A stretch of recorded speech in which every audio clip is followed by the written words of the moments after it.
Quédese sentado, no se vaya. Estamos listos para llevarle la mejor información de Baja California en AFN Político y algo más. Dora Elena Cortés Juárez y José Enrique García Sánchez lo invitan. AFN Político es Agencia Fronteriza de Noticias.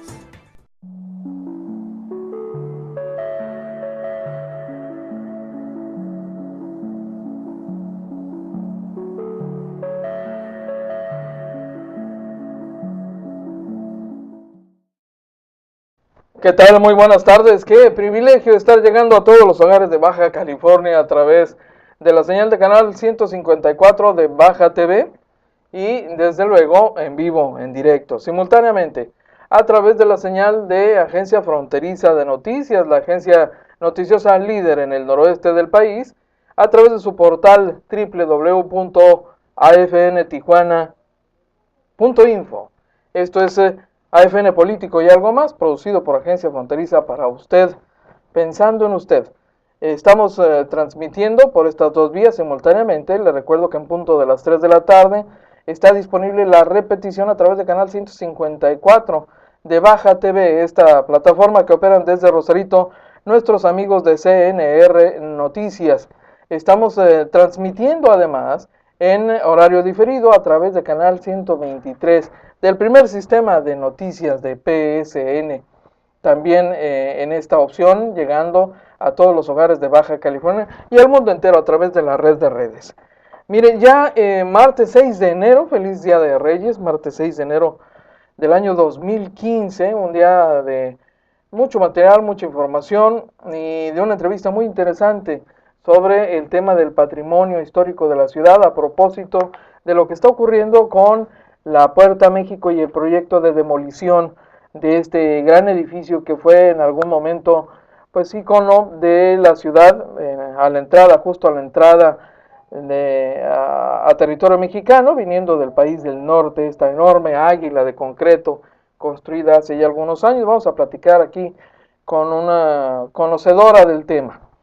Pero por lo pronto, bueno, pues hay que decirle que estamos viviendo en estos cambios extraordinarios de temperatura y vaivenes climáticos. Ya sabe usted que el pronóstico climático no sabe de bromas y no tiene palabra de honor, y a veces nos dice una cosa y a veces nos hace otra, y por lo pronto nos ha dado una enterregada y una despeinada, una bañada de tierra que, bueno, pues medio santanero y pues con una temperatura más alta de lo que veníamos viviendo todavía en estas fiestas de fin de año. Pero bueno, aquí estamos esperando el siguiente frente de tormenta que la autoridad anuncia y que se cree será el frente de tormenta número 29, otra vez con tendencia a las bajas temperaturas, con todo lo que esto significa, los riesgos de los cambios bruscos de temperatura, de los cuales hay que cuidarse, ya lo sabe usted. Fíjese, ayer que estábamos tan enfrascados en la discusión de estos temas, nuestra amiga y directora de Agencia Fronteriza de Noticias, nuestra compañera Dora Elena Cortés y su servidor, que se nos quedaron por ahí pendientes algún par de asuntillos. Uno de estos ya no lo alcanzamos a compartir, aunque en el portal de Agencia Fronteriza de Noticias está disponible el comentario, la información correspondiente y hasta una gráfica que desde luego les podemos compartir hoy sobre este mensaje del gobernador del estado, Francisco Vega de la Madrid, que para variar y siguiendo una costumbre de los gobernantes en turno, alcaldes, gobernadores, presidentes de la república, usualmente en fin de año suelen compartir con los ciudadanos un mensaje de aliento, una reflexión, con propósitos, pues con los mejores propósitos para el año que inicia, y una especie de balance, por lo menos desde la perspectiva de ellos como gobernantes, sobre lo que ha sido la experiencia de gobierno en el año que concluye y lo que esto, en su opinión, ha representado para los baja californianos en el caso del gobernador del estado. Y qué mejor que fuese pues un mensaje muy personalizado, qué más personalizado que un texto de puño y letra del gobernador, sobre todo cuando se trata de la versión para medios impresos, que ya sabe que también se acostumbra. Y es así como el gobernador del estado pues hizo valer ahí su potestad para compartir directamente con los bajacalifornianos, por supuesto, ese mensaje, esa reflexión que firma, ¿no? Ese texto de puño y letra, con tan mal tino que, mire, híjole, lamentablemente, pues al señor gobernador se le fue una, ¿verdad? Eso de no tener quien le revise los textos que van a salir a difusión es cosa delicada, pues. Creo que no le ayudaron al señor gobernador ahí. Reflexión con, ¿qué? Con doble C. De hecho, tenemos la imagen, ¿no, productor? En archivo. Salió publicado a plana entera en estos días. Pues ya sabe usted, si de por sí al señor gobernador lo han traído de la gamarra desde la campaña con el asunto de las quicadas, pues han sido, mire, los propios panistas, porque hay que decirlo, han sido propios panistas quienes pues han echado el gato a retozar con el cotorreo pues hacia el gobernador del estado, porque caray, uno puede entender que el gobernante no sepa necesariamente de todo, ¿verdad? O que tenga alguna dificultad, ya sea para hablar o para escribir, pero se supone que para eso tiene colaboradores, gente que se encarga de esas cosas y que lo dejaron solito, ¿verdad? Con ese resbalón, que, bueno, desde luego es lo que ha dado pie al cotorreo de parte de sus propios compañeros de partido, independientemente de las buenas intenciones del gobernador y de lo genuino del mensaje del gobernador, pues son detalles que evidentemente no le ayudan, no ayudan a su imagen, y ahí está, para que todo el mundo lo viese. Qué pena. Mire, caray, necesitará algún corrector de estilo la oficina del gobernador, o será que ahora que ya renunció el secretario particular, no tiene quien supervise la correspondencia del gobernador. Quién sabe, vaya usted a saber qué pasó.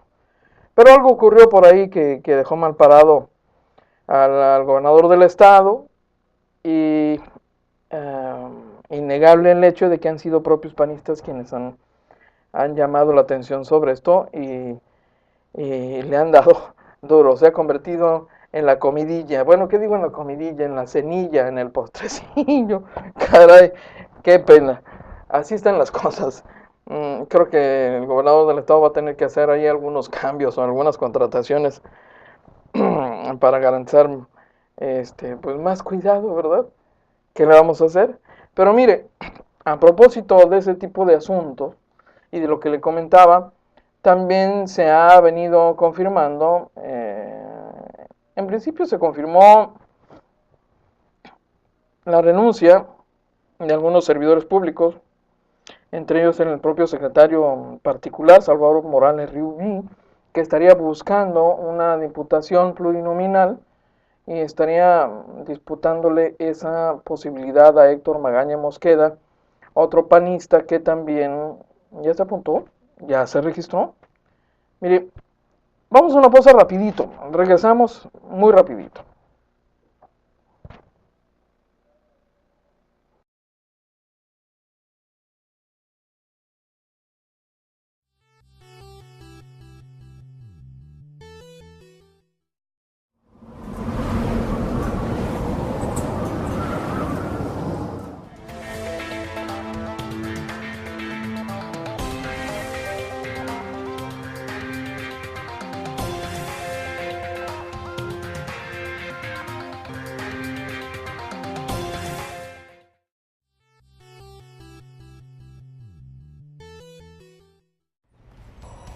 ¿Sabes dónde está tu predial?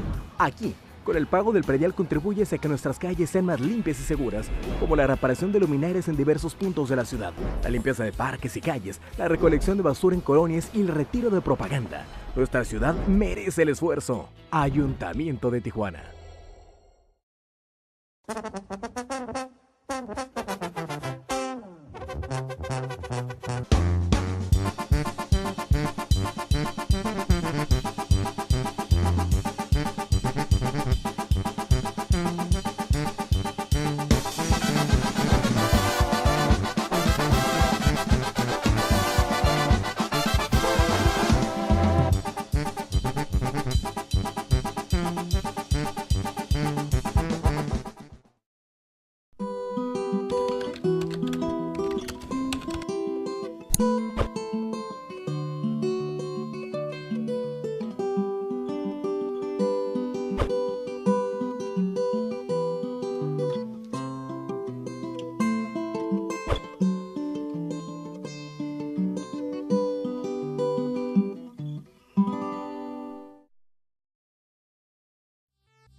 Ya estamos de regreso, muchísimas gracias por continuar con nosotros. Le quiero recordar que tenemos el número telefónico 608-7645 para recibir sus llamados.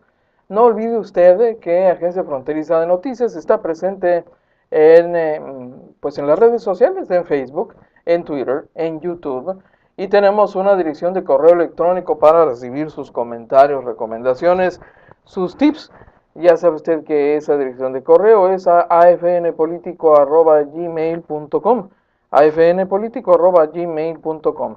No olvide usted la repetición de este programa en punto de las 3 de la tarde a través de canal 154 de Baja TV, como tampoco la opción de tener acceso al programa, a esta edición de hoy, pues en el portal de Agencia Fronteriza. Aquí se queda después de la transmisión en vivo y luego del procesamiento correspondiente para que el archivo en un formato ligero esté a su disposición, pues ahí lo encontrará en cualquier momento del día, en el momento que le dé la gana, vaya. Los archivos, los programas, las entrevistas producidos por Agencia de Noticias están también disponibles en el sitio de Agencia Fronteriza de Noticias en YouTube, así es que en cualquier momento puede consultar este o cualquier programa atrasado con toda confianza, con toda seguridad, no lo olvide. Mire, déjeme darles arrojazo al tema de los cambios en la administración pública, pues casi todos ligados al proceso electoral que oficialmente arrancó en octubre pasado y que tendrá su momento culminante con la jornada comicial, la jornada electoral, que hará posible elegir a los integrantes del Poder Legislativo Federal, a los señores diputados federales que habrán de gobernar los próximos 3 años, en la próxima legislatura, para ser más precisos. Antes de ir a la entrevista que hemos programado para usted, miren, ya Agencia Fronteriza de Noticias le había dado cuenta de la renuncia, pues en los últimos días del año pasado, tal como lo había dispuesto el gobernador del estado, pues de algunos de los funcionarios públicos que estarán buscando candidaturas. El responsable del área educativa del gobierno del estado, por ejemplo, es uno de los aspirantes, renunció al cargo para buscar la candidatura dentro de su partido, y es pues ya prácticamente un hecho que la boxeadora Jackie Nava, que es simpatizante panista, lo ha sido en las últimas elecciones locales y federales, pues será candidata ciudadana, pues. Y ciudadana, el entrecomillado es de un servidor porque bajo esa categoría queda inscrita porque no es formalmente miembro del Partido de Acción Nacional, que sepamos todavía. Pero además porque con ese argumento se echa mano de una figura externa al partido con el propósito de jalar votos. Es así de simple, los partidos políticos son muy pragmáticos, a ellos lo único que les interesa es el acceso al poder y harán lo que sea necesario para generar votos para su causa. Su única causa no es usted, no soy yo, no somos los ciudadanos en esencia, es el acceso y la retención del poder, básicamente. Y con ese propósito son capaces de montar un espectáculo. Y dígalo usted, si no, ya se registró Jackie Nava, esta boxeadora joven, arquitecta de profesión, que por lo visto se le acaban profesionalmente las opciones y pues le han encantado, le han endulzado el oído con alguna propuesta que seguramente le hace sentir que va a ser útil por su perfil como servidora pública. De tal suerte que efectivamente ya se registró.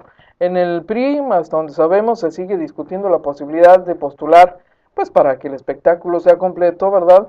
Pues a un boxeador también, alguien que ya ha estado simpatizando con candidatos panistas, pero que hoy está pues despachando como responsable a nivel estatal, entiendo todavía conserva ese cargo, de la cartera de deportes del PRI estatal. Un hombre que ha sido incluso socio, que yo sepa, sigue siendo socio de algunos panistas en los negocios, en algunos negocios, los hombres del poder, blanquiazul, Eric el Terrible Morales. alguien que ya vio pasar sus momentos de gloria como boxeador y que está más orientado a los negocios esencialmente. Y si esto es así, no nos sorprenda haber postulado a Eric el Terrible Morales. Y en un descuido, mire usted, hasta enfrentando a Jackie Nava por ese distrito. Aun cuando hay otros en la lista como probables precandidatos a la Diputación Federal. En fin, así están las cosas en el PRI y en el PAN. En el PAN ya se ha registrado el exalcalde Jorge Ramos Hernández, que como lo hemos venido comentando aquí, aspira a la Diputación Federal por el Distrito 14, el cuarto. Y no hay nadie que le haya presentado un frente ahí, hasta donde sabemos, sería el único registrado.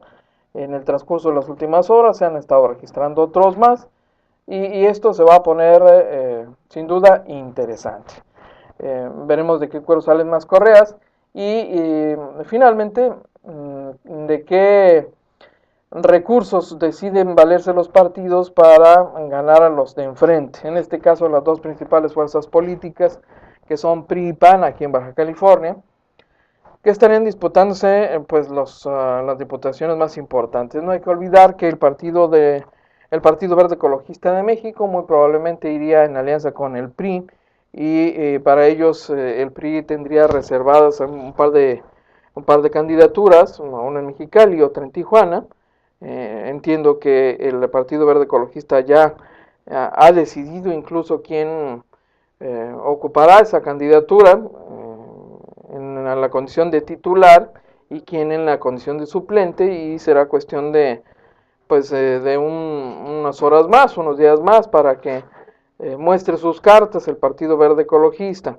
Los demás partidos están haciendo lo propio. En el caso del Partido Acción Nacional y el PRI, una de las incógnitas por despejarse tiene que ver con el quinto distrito electoral, que ha sido tradicionalmente, en su carácter de distrito local y también de distrito federal, un sitio de enorme presencia panista, que sin embargo en las pasadas elecciones locales perdió el distrito frente al priista Carlos Murguía. Ahí donde hoy estaría justamente compitiendo Max García, este hombre que fue secretario particular del gobernador José Guadalupe Osuna Millán, precisamente el mismo que se enfrentó a Carlos Murguía en la elección local anterior y que perdió en la campaña de tierra, en la candidatura de tierra, la misma que ganó Carlos Murguía pues después de tantos años de control panista en ese lugar. Y no han faltado algunas voces que han sugerido incluso que el PRI podría echar mano nuevamente de Carlos Murguía, considerando que ya se enfrentó en su momento a Max García. Son algunas consideraciones, desde luego, son tan solo algunas voces, porque otras insisten en señalar que será nada más y nada menos que Javier Camarena Salinas, el secretario de Desarrollo Social Municipal, el candidato por el quinto distrito electoral. Esto desde luego está sujeto a decisiones del Comité Ejecutivo Nacional del PRI, y si al alcalde Jorge Astiazarán Orsi le toman en cuenta alguna opinión, pudiese en todo caso considerarse la posibilidad de empujar la candidatura de Javier Camarena Salinas. Insisten algunas voces que Javier Camarena Salinas sería un hombre o representa una candidatura impulsada por el alcalde, aun cuando hay otros en la nómina del municipio que estarían apuntándose para la misma. Hay quienes han estado barajando hasta el nombre del secretario general de gobierno, el señor Bernardo Padilla, pero pues son finalmente una lista, un desfile de nombres cuya definición final estará conociéndose en los próximos días, porque los plazos se cumplen, el calendario electoral establece plazos para el registro de precandidatos, el inicio de las precampañas y posteriormente el registro de candidatos. Así las cosas en este tema. Mire, vamos a pasar enseguida a una entrevista que tiene que ver con este tema que le anticipamos al inicio de este espacio. Tijuana ha estado viviendo de nueva cuenta en las últimas semanas una controversia sobre el tema del patrimonio histórico y cultural de la ciudad.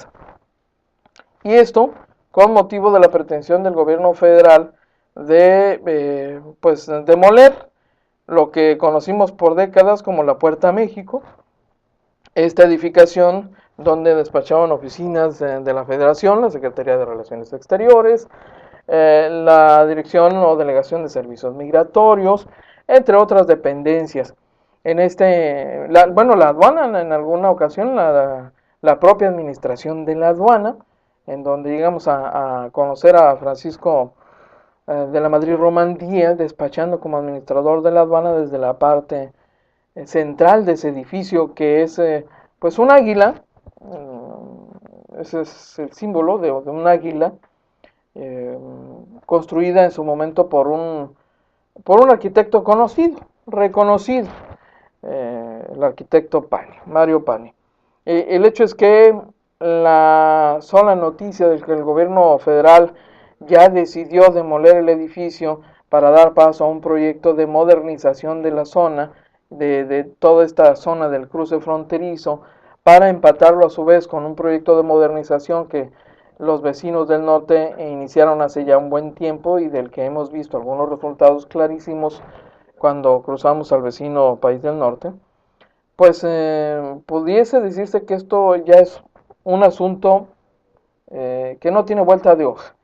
Sin embargo, hay en estos momentos un grupo decidido aparentemente a impedir a como dé lugar la demolición de esta edificación, y desde hace semanas ha venido poniendo en marcha una serie de acciones y un activismo intenso y una convocatoria a la población para que se sume a un esfuerzo por evitar, por impedir la demolición y por exigir por lo menos, al menos de parte de la autoridad, alguna alternativa que no necesariamente pase por la demolición de la Puerta México. Así es que sobre esto hemos invitado a una conocedora del tema que además es representante ciudadana ante el Consejo Municipal del Patrimonio. Es la arquitecta María de los Ángeles Marín de la Garza, con quien vamos a charlar después de esta pausa en unos minutitos más. Y de tal suerte que usted podrá escuchar aquí algunos de los criterios técnicos sobre el tema de la preservación del patrimonio, un tema pues relativamente nuevo en la ciudad, que ha tenido algunos momentos de intensidad, sobre todo cuando la autoridad ha decidido, por ejemplo, echar por tierra las instalaciones del Toreo de Tijuana, una edificación vieja, dijeron muchos en su momento, fuchi, guácala, ¿no? O sea, una estructura metálica, no hay ahí un valor estético, dijeron otros. En fin, y se volvió a poner de moda cuando justamente el mismo funcionario municipal tuvo en sus manos la demolición de las instalaciones de la 8, en la cárcel municipal, histórica cárcel municipal de esta ciudad.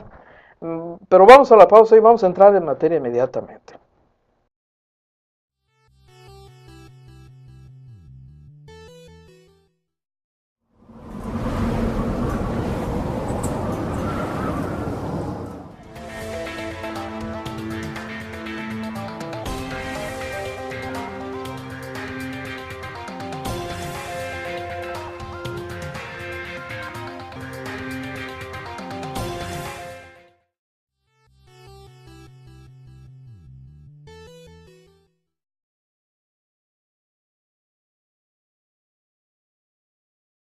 En el Congreso del Estado trabajamos para ti, proponemos, gestionamos y aprobamos leyes para tu beneficio, como la Ley de Inglés como segunda lengua obligatoria, la Ley de Acceso Libre a Internet, la Ley de la Cultura Física y Deporte, así como la creación de una ley contra el bullying y el acoso escolar. Luchamos por ti. 21ª Legislatura, Congreso del Estado de Baja California.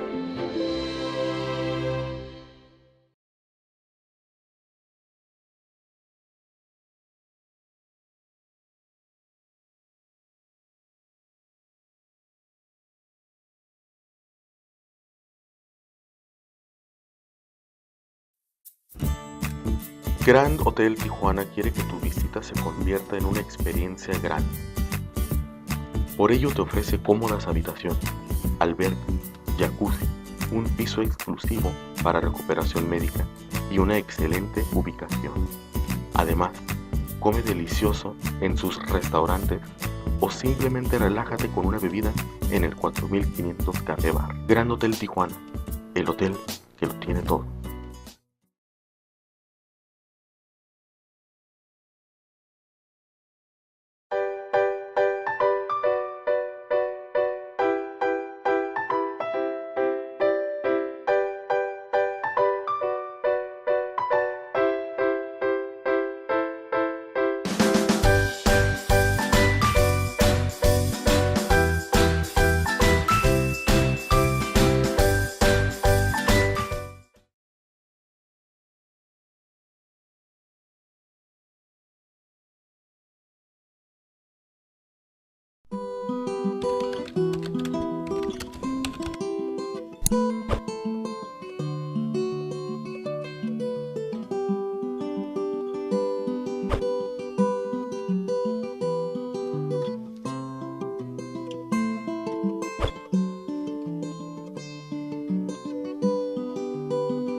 Muchísimas gracias por continuar con nosotros. Ya estamos listos para la charla con nuestra invitada de hoy, que es, déjeme comentarle, la representante ciudadana del Consejo Municipal del Patrimonio en esta ciudad. Para quienes no lo saben, existe una institución creada al amparo de una ley que se impulsó precisamente para promover y hacer valer un marco legal en torno a aquellos sitios que pueden tener un valor histórico, un valor tangible, un patrimonio tangible o intangible para nuestra joven ciudad, una ciudad de 125 años en la que no abundan, hay que decirlo, por lo menos las edificaciones de valor histórico, sin entrar en detalle del valor estético de un edificio, de su representatividad en materia arquitectónica, etcétera, etcétera. Hay varios elementos, varios criterios que son los que se utilizan para determinar el valor de una edificación, de un bien mueble o de un bien inmueble. Y precisamente porque ya hay en Baja California una ley que cuida eso, precisamente por eso es que nos acompaña el día de hoy nuestra invitada. Arquitecta, bienvenida. Bienvenida a la Agencia Fronteriza de Noticias. Arquitecta, además de representante ciudadana en el Consejo Municipal, formas parte del Consejo Estatal. Mira, voy a decir mis cartas credenciales, Venga. Aunque no está mi mamá para decirlas. Bien, No sirven de mucho, pero uno está en la lucha. Soy miembro del Consejo de la Crónica. Okay. Soy representante ciudadano de la Comisión de Patrimonio del municipio de Tijuana. Bien. Y soy miembro del Consejo de Patrimonio por el Colegio de Arquitectos del municipio de Tijuana. Muy bien. Y bueno, eso me ha permitido O sea, yo tengo muchos años en este asunto del patrimonio, desde que estaba yo de pasante de mi carrera de arquitectura. Hace poco más de 20 años radicamos en Tijuana, pero de manera ya así formal, vamos a decirlo así, o de una forma más organizada, más institucional, me vengo vinculando a estas representaciones, pues se puede decir que del 2009, cuando nos conocimos, que ya llevaba uno haciendo muchos corajes, claro, de tantas cosas que sucedían. Desde luego. Sí, sabes que pues impulsamos lo del Teatro Zaragoza y de veras me agotó, ¿no? Esa gestión, esa lucha, ¿no? Que finalmente es una realidad, aunque todavía le falta, pero es una realidad. La restauración del teatro del Benemérito Centro Mutualista de Zaragoza. Y eso fue lo que nos fue abriendo, ¿no? Esta inquietud de decir, bueno, ¿no? O sea, hay que participar ya de forma formal. Y fue como me fueron invitando, pero en realidad mi trayectoria en esto del patrimonio cultural inmueble, pues es, no digo años porque hacen cuentas. Bueno, tú estuviste en el Departamento del Distrito Federal, precisamente en la Dirección de Sitios y Monumentos. En catalogación, en CEDUE, allá en México. A fines de los 70. A fines de los 70. Desde entonces estás vinculada con este tipo de temas. Ganamos un premio por la mejor obra de restauración en Cuba, ¿no? Una casona del siglo XVII. En fin, o sea, tenemos proyecto, tenemos obra, tenemos trabajos de investigación, ¿sí? O sea, no es nada más. Entonces, el tema que hoy nos ocupa, sí, que es la Puerta a México, pues más allá de cómo hay una serie de artículos que han estado sacando, ¿no? Defender lo indefendible, de un muchacho, el señor Gutiérrez, ¿no? Muy interesante su artículo que sacó, Mario Ortiz Villacorta, que también sacó el artículo, y en fin, toda una serie de grupos ciudadanos, ¿no? Que está el Seminario de Cultura, claro, está la Sociedad de Historia, en fin, o sea, hay una cantidad de grupos ciudadanos. Y de argumentos. En torno, ya no hay... de preservar, o de impedir la demolición. Y en este tema ha habido hasta espacio para las expresiones de romanticismo y de nostalgia, ¿no? No, definitivo, déjame te cuento una anécdota. Cuando yo llevo, y déjame decirlo, ¿no? Aquí, porque yo sí quiero agradecerle a Jorge Ramos en su ayuntamiento, en su momento de ayuntamiento, que fue el único ayuntamiento que apoyó al Teatro Zaragoza. Bien. O sea, a nivel estatal lo hemos tenido con Osuna Millán y a nivel federal también lo tuvimos, ¿no? Con Calderón. Pero y fueron varios apoyos que llegaron federal y estatal, pero municipal nada más fue con Ramos. Con Ramos logramos, por lo menos mi experiencia, que fue cuando me empecé a vincular, ¿sí? O sea, en ese ánimo de decir, ay, sí se puede, ¿no? O sea, pero después ya el siguiente ayuntamiento pues acabaron con la 8. Este ayuntamiento pues está acabando. Entonces, tengo una anécdota cuando logro llevar a Ramos al Teatro Zaragoza, entra él al teatro y dice, y se regresionó a sus 5 años de edad, qué sé yo, pero empieza a decir, yo viví en la quinta, tal, y entonces ese amor, ¿no? Esa sensibilidad, ¿no? O sea, queda en nuestro patrimonio, ¿sí? O sea, el arraigo, la pertenencia, identificarte con el lugar, ¿sí? Y este edificio, curiosamente, bueno, yo soy de la Ciudad de México, soy chilanga, light,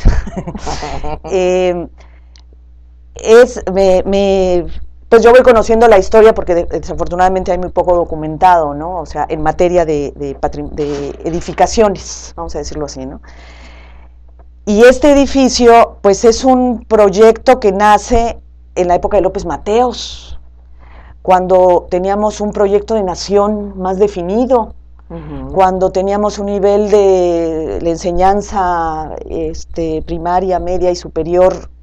Y había una visión nacionalista más acentuada, ¿no? Completamente, sí, que se ha ido perdiendo, diluyendo, y hoy por hoy, pues no sabemos si hay proyecto de nación. Pero se reflejaba en el tipo de construcciones, de monumentos. De la música, en la pintura, en muchas cosas, esa visión de gobierno. Y esta Puerta a México, pues según estuve documentándome, ¿verdad?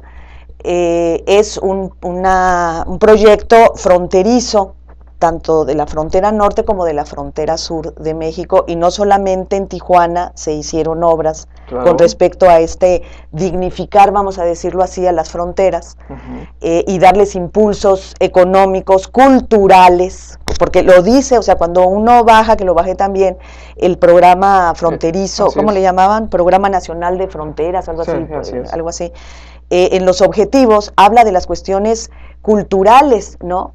Para fortalecer nuestro nacionalismo, que muchas veces se critica mucho esto del nacionalismo, pero yo creo que eso es lo que nos da patria, ¿no? En un sentido así muy amplio, ¿sí? O sea, ajá, ¿no? Y de pertenencia y de querer, de identificación, de querer conservar lo bueno que la historia nos va, permitiendo conservar, ¿no?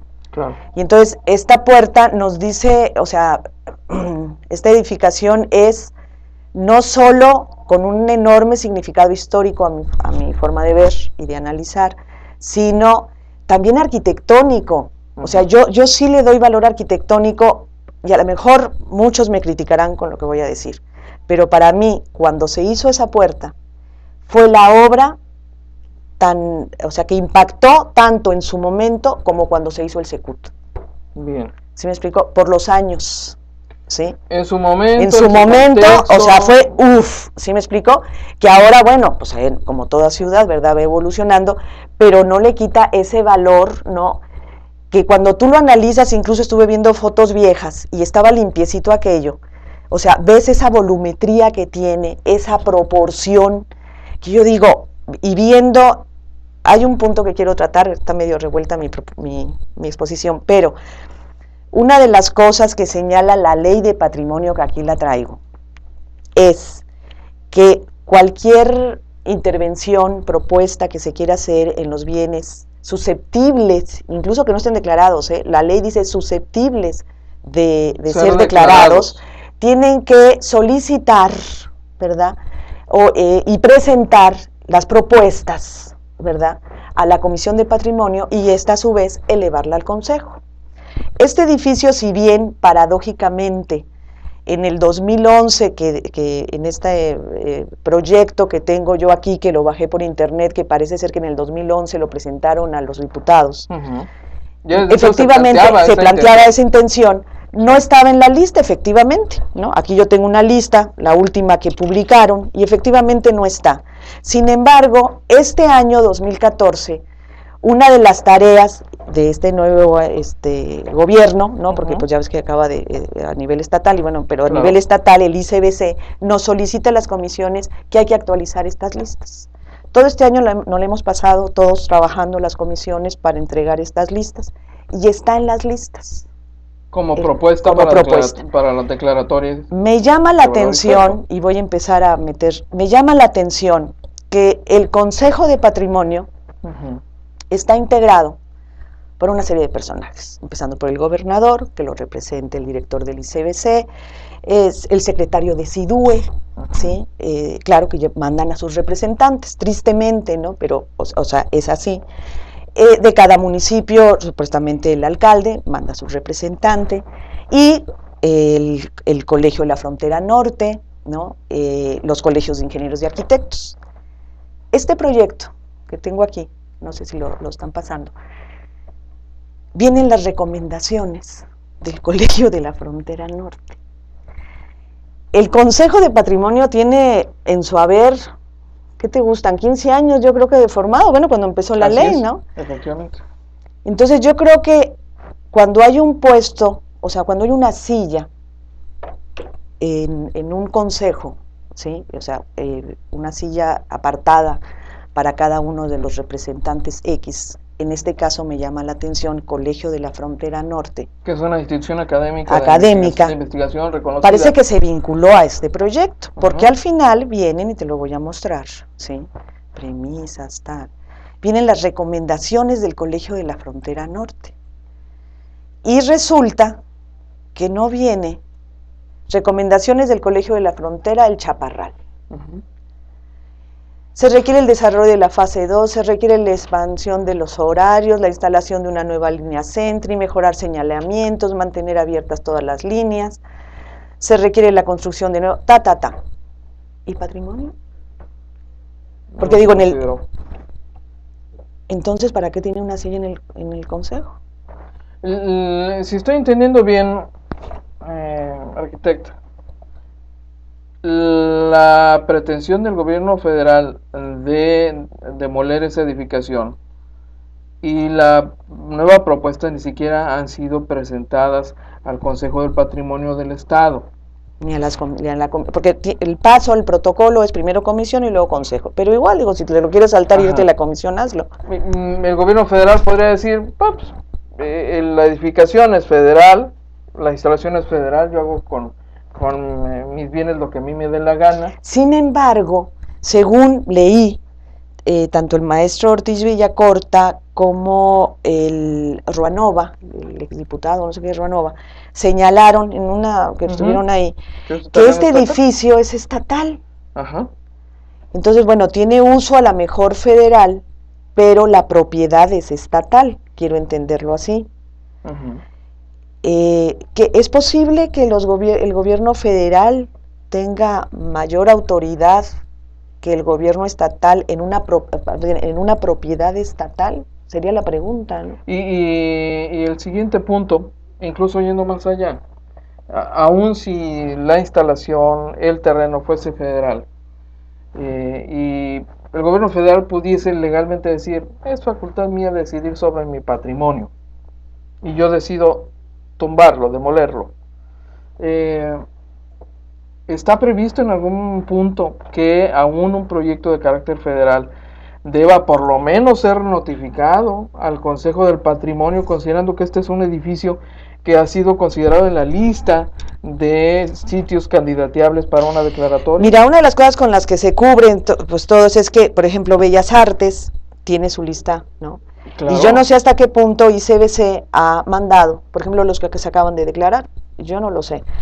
El otro día, el que fuera presidente de Leidicomos y que hoy es director del Centro Histórico de la Ciudad de México, el ingeniero, el arquitecto Villalobos, me decía, mándame todo para lo de la Casa de la Cultura de Tijuana, porque ese es un edificio verdaderamente emblemático, ¿no?, de aquí, que hay que de veras proteger enormemente, aunque muchos se resisten a hacerlo. Esta autoridad permitió modificaciones a la Casa de la Cultura, es que yo siento, ¿no?, que ese es el problema, Enrique. O sea, para mí son dos problemas. Uno, siempre gritamos cuando ya es inminente, porque esto es desde el 2011. Yo en el 2011 todavía no participaba en nada, ¿no? O sea, me puedo curar en salud. Yo entro en el 2012 al consejo y luego la comisión, tengo año y medio, ¿no? Entonces llama la atención que digas tú, bueno, los que estuvieron en la comisión, pues ¿dónde está en la lista, no? Porque muchas de las cosas que luego nos dicen es que eso ya lo hicieron los que estaban antes en las comisiones, pero cuando llegamos nosotros no encontramos nada, ¿sí? Entonces, ese es un problema de que siempre gritamos, y me incluyo, digo, porque todos somos así, ¿no? Siempre gritamos cuando ya es inminente la situación, nos enteramos al final, o nos hacen que nos enteremos, o tal, porque esto viene cuajándose desde el 2011.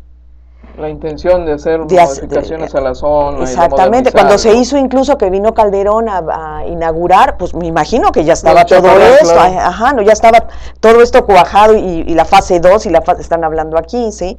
Entonces, por un lado es eso, ¿no? Que no hablamos o no nos informamos o nos cuidamos, porque insisto, si el Colegio de la Frontera Norte, que pertenece al Consejo de Patrimonio, en su momento, ¿verdad?, en el 2011, hubiera llegado al Consejo y hubiera dicho, oigan, hay un proyecto en la Puerta México, el edificio, tal, se buscan mecanismos, o sea, porque hay una cosa importante que hay que señalar, ni el patrimonio debe de estar contrapuesto con la planeación y el desarrollo de una ciudad.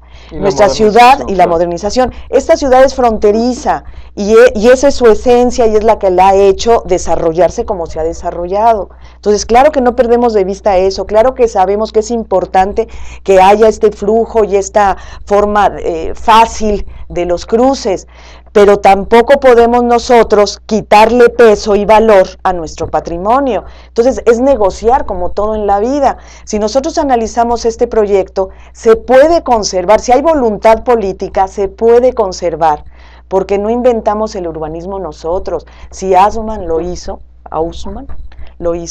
porque nosotros, es nada más una de las alas, según yo veo en esto que, porque nadie nos ha dignado mostrarnos el proyecto, ¿no?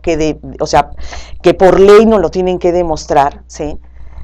Se puede conservar, ¿sí?, ese edificio, ¿sí? Con el flujo que quieren hacer. ¿Y por qué? Porque alguien decía, y tienes razón, el problema no es que este edificio nos estorbe. Ellos lo tumban, abren todo eso, lo dejan llano para todos los carros. Y si Estados Unidos dice, yo nada más tengo 3 agentes aduanales y nada más abro 3 casetas, pues de nada nos sirvió tumbar nuestro edificio porque van a abrir nada más 3 casetas, ¿no? Entonces, yo creo que eso hay que equilibrarlo porque no depende nada más de nosotros la fluidez del cruce, ¿sí? O sea, está vinculado también con las deficiencias, ¿no?, que puedan tener de Estados Unidos, de no tener más puertas abiertas, porque obviamente necesitan más personal. Suponiendo, Mona, claro, por supuesto. Suponiendo que efectivamente el gobierno federal tenga toda la razón del mundo en el proyecto de modernización del cruce fronterizo, considerando la dinámica fronteriza que vivimos aquí, lo que me queda claro es que el gobierno federal no ha tenido ni siquiera la cortesía de informar, por lo menos instancia, de notificar por lo menos a una institución como el Consejo del Patrimonio sobre el hecho de que un proyecto de modernización implicaría demoler la Puerta a México. Ni siquiera oficialmente no ha notificado en lo absoluto. Ahora, cualquiera puede decir, bueno, pero es que también el ICBC puede ir, efectivamente, ¿sí? Pero, y esa es la falta de coordinación, ¿sí?, de las diversas instancias, todas se vinculan, ¿sí? La de salud, la de finanzas, la de planeación, en fin, todas se vinculan, ¿no? Obviamente la de cultura, la de culturas pues claro, se vincula absolutamente con todas. Sin embargo, pues nadie hace caso de las comisiones. Digo, la experiencia que yo tengo, sobre todo en los últimos 2 años, vamos a decirlo así, o sea, hubo un derribo de un edificio que con ramos se le había ya otorgado al IMAC, hay documentos donde se le había otorgado, incluso creo que a los periodistas un pedazo también se le había dado a lo de la 8, llega el siguiente ayuntamiento a nivel municipal y no hace nada. El ICBC en aquel momento dijo, es que no nos turnaron el caso, cosa que yo también, o sea, no estoy de acuerdo con esa posición, ¿no? O sea, yo como instancia, yo no tengo que esperar a que me avisen, o sea, aquí hay un artículo que te lo quería leer hace ratito, en el 18, donde habla de... hay una capacidad de iniciativa, ¿no?, de la institución, ¿no? No, y es su responsabilidad, dice, observar que las demás autoridades de ámbito estatal y municipal hagan cumplir lo indicado en esta ley. O sea, es parte de las obligaciones del instituto, no del consejo, sino del instituto. O sea, observar que las demás autoridades municipales y estatales cumplan con lo indicado en la ley. Entonces lo que estamos viendo es un menosprecio reiterado de las instituciones de gobierno, de los 3 niveles de gobierno, federal, estatal y municipal, en términos generales, exactamente, al tema de la preservación del patrimonio. Totalmente. Porque aun cuando es nueva esta ley, data del 95, y el padrón de edificios susceptibles de declaratoria de valor histórico también es relativamente nueva. Es nueva, y déjame decirte más, como no ha salido en el diario oficial, entonces todavía no es válida. O sea, yo también creo como que es mucha rigidez, ¿no? Es ausencia de voluntad, básicamente. No, exactamente, porque dices tú, ok, hasta que sea oficialmente publicado, estos todavía no están protegidos. Oye, espérate, hay un consejo que está avalando, ya salió una lista, ¿sabes qué? O sea, ya están protegidos, en lo que lo publican o lo que sea, ya están en una lista y se debe de respetar esa lista. Porque el menosprecio fue evidente cuando la autoridad, a través de el ya fallecido arquitecto David Navarro, decide aprobar la demolición del toreo, y también a él mismo le corresponde y se queda con esa marca personal. Lo siento mucho, el hombre ya falleció, pero se queda marcado por ese otro acontecimiento, la demolición de la 8, del edificio de la 8. Y en ambos casos quedó evidenciada la poca importancia que los gobiernos estatal y municipal le han dado al tema, aun cuando la ley ya existía, ¿no? Exactamente. Ese es en esencia el panorama que tenemos. Total y absolutamente. Porque el edificio puede o no tener un valor estético, un valor o no arquitectónico, un valor histórico por la función. Fíjate, una de las cosas, una de las cosas, por ejemplo, que dice la ley y que la gente se va mucho con eso, ya tiene los años.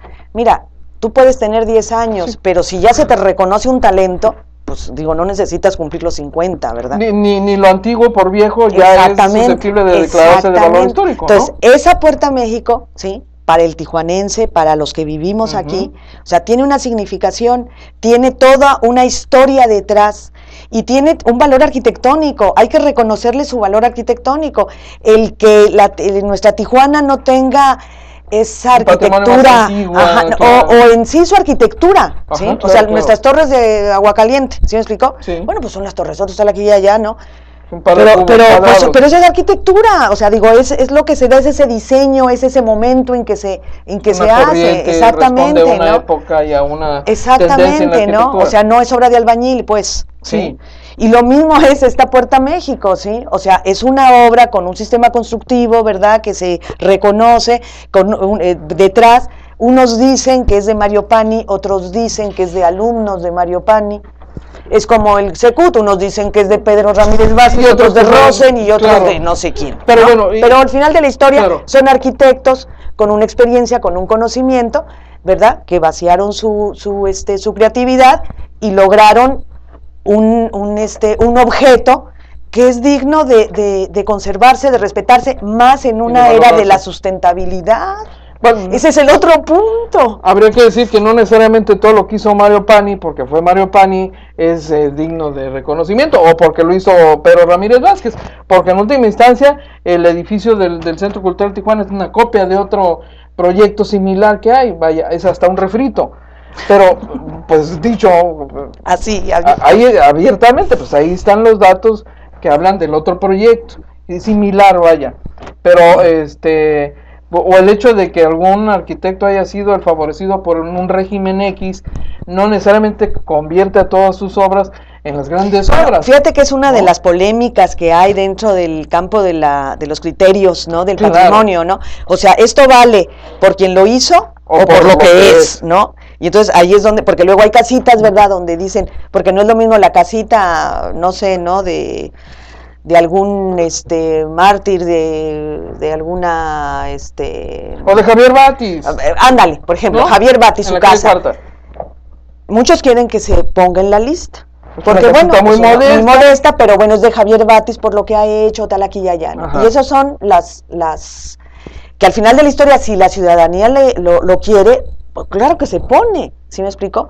Porque al fin y al cabo es todo un personaje de Tijuana y del mundo, porque digo, el tipo ha tenido proyección internacional, ¿no? Sí. Entonces no estamos hablando, pero ese es el punto, ¿no? Que dices tú, bueno, es por el personaje o es pero en este caso Batis no es el arquitecto. No. Muchas otras veces hablan de la obra, o sea, de la casa del arquitecto, y porque es la casa del arquitecto, ya lo vamos a conservar. Fulano, ajá, ¿no? Entonces hay todos esos conflictos. Pero regresando a nuestro tema, a mi modo de ver, yo sí insisto, sí es una edificación que debe de conservarse, que tiene tremendo valor histórico, okay. ¿sí? Y valor arquitectónico lo tiene, sí Bien. Lo tiene, sí. Y puede efectivamente, como dicen muchos, ¿no? O sea, crear este museo binacional, pero que no lo quiten, o sea, que no haya, déjame decirlo, ¿no? Que no haya comités que ponen cláusulas y que se sienten dueños de los museos y dicen en 5 años tienes que cambiarlo, porque eso fue lo que dicen que pasó con el Museo de Tijuana. Sí, claro. Fueron 3 personas, ciudadanos, que autorizaron el desmantelamiento. No pasó por la comisión, no pasó por el consejo, ¿sí? No, este ayuntamiento ignoró eso. Y exactamente, ¿no? Entonces, ya no tenemos museo, Oye, Mona, pero bueno, para eso está la ley y los criterios estrictamente profesionales y técnicos. Para pero lo que sucede de una declaratoria de patrimonio y de una declaratoria de valor histórico. Pero déjame te cuento que por esto del museo, el edificio del antiguo Palacio de Gobierno, que hoy es el IMAC, está declarado, ¿verdad? Sí. Entonces todo el mundo dijo, bueno, pues está declarado, ¿cómo quitan el museo? No se puede modificar de acuerdo con la ley. Pues déjame te cuento. Ni en su uso, ni en déjame te cuento físico. Que sí se puede. Resulta que sí se puede, que lo que se declaró fue el edificio y no los mueves de ahí. Entonces, o sea, puedes tener un table dance en un edificio patrimonial, claro. Ya declarado y todo, pero mientras no lo toques. Claro. Digo, son los absurdos, ¿no? O sea, la rigidez, el no querer tener la voluntad, ¿no?, de decir, bueno, pues no lo dice, pero nuestra lógica, nuestro criterio nos dice que eso no debe de ser, ¿no? Y hay que proteger las cosas, digo, no como son lo de la Casa de la Cultura, ¿no? Lo mismo, ¿no? O sea, quitarle el uso cuando faltan aulas para dar clases, lo cierran para hacer un museo del miedo. Oye, Mona. Y bueno, y el patrimonio está así. Claro. Lamentablemente el dictador, que es el tiempo, el dios Cronos, nos limita. Quiero intentar una especie de conclusión. Por un lado, entonces, el gobierno federal, ni por cortesía siquiera, se ha dignado a lo mejor no sabe que existimos, notificar es más probable. La intención de demoler la Puerta de México, por lo que sea, por un lado. Y por otra, el menosprecio de los 3 niveles de gobierno hacia el tema de la preservación del patrimonio. Otra, la reiterada actitud de concentrar el tema de la discusión del patrimonio en los aspectos nostálgicos y románticos, sin irnos, como que nos falta cultura, incluso ciudadana, sobre el tema de la preservación del patrimonio de valor histórico. Y no hemos... y de la sustentabilidad, o sea, ahorita además, en una era en que se está acabando el planeta, mira, Noruega está poniendo, y no ahora, ya tiene como 10 años o una cosa así, anteponiendo, o sea, ya no es el hecho de conservar el patrimonio, sino aquel edificio que tiene 50 años de vida, claro, ¿sabes? Remózalo y dale un uso, pero deja de gastar en cemento, arena, grava, todo este asunto, porque nos estamos acabando el planeta. Los recursos naturales. Entonces, claro, también esa visión de decir, demoler ese edificio lo que va a costar, porque el edificio está bueno, y es acero, es petróleo, es 1000 recursos que se gastaron, no solo económicos, sino naturales, ¿sí? Una contaminación tremenda, ¿sí? O sea, porque demoler contamina, ¿sí? Para que vuelvas a erigir algo. Y lo curioso es que del otro lado hay un edificio así, ¿cómo te diré?, en línea con el de nosotros, pero los Estados Unidos no lo va a demoler. No, claro, ellos están preservando su edificio exactamente, antiguo. ¿no? Ajá. Entonces dice uno, ¿y para qué entramos si vamos, como alguien decía, no? Tijuana es la ciudad de los embudos. Moraleja, lo viejo, o lo que puede tener un patrimonio, un valor histórico, no es necesariamente incompatible con cualquier proyecto de modernización. Exactamente, hay adecuaciones. Hay que buscar los puntos de equilibrio. Exactamente. Y sobre todo respetar las instituciones, respetarse unas a otras, porque no están respetando las instancias de cultura. Al no llevar el protocolo de, si ellos hubieran logrado eso, por lo menos dices, bueno, pues mira, y entonces ya échale la culpa a... Pero en realidad, si hubieran encontrado equilibrios, ¿sí?, para lograr, vuelvo a insistir, ese edificio se puede conservar y se puede lograr la modernización de la puerta del acceso, buscando un punto de equilibrio. Si no son 10 carriles a 5, bueno, negociemos, ¿sí? Bueno, pues mire, lamentablemente el tiempo se nos fue, pero me parece que la gran conclusión es, pues hay que entrarle al tema, ¿no? El tema da para mucho más. Por lo pronto, la lucha de esta organización continúa. No sabemos en qué momento la autoridad va a empezar los trabajos de demolición, según su pretensión. Y desde luego, le recuerdo que en la Agencia Fronteriza de Noticias usted estará enterándose muy puntualmente de todo lo que ocurra respecto a este y otros temas. Por lo pronto, solo nos resta agradecer, como siempre, primero la asistencia, arquitecta. Al contrario, gracias a ti. Y la compañía de todos ustedes. Les recuerdo la cita mañana en punto de las 12 al mediodía a través de canal 154 de Baja TV y a través de Agencia Fronteriza de Noticias. Que tenga una excelente tarde. Y es todo por hoy. Lo invitamos para que nos siga de lunes a viernes, de 12 a 1 de la tarde por este canal. Agencia Fronteriza de Noticias es el portal de noticias más influyente y que sí se lee.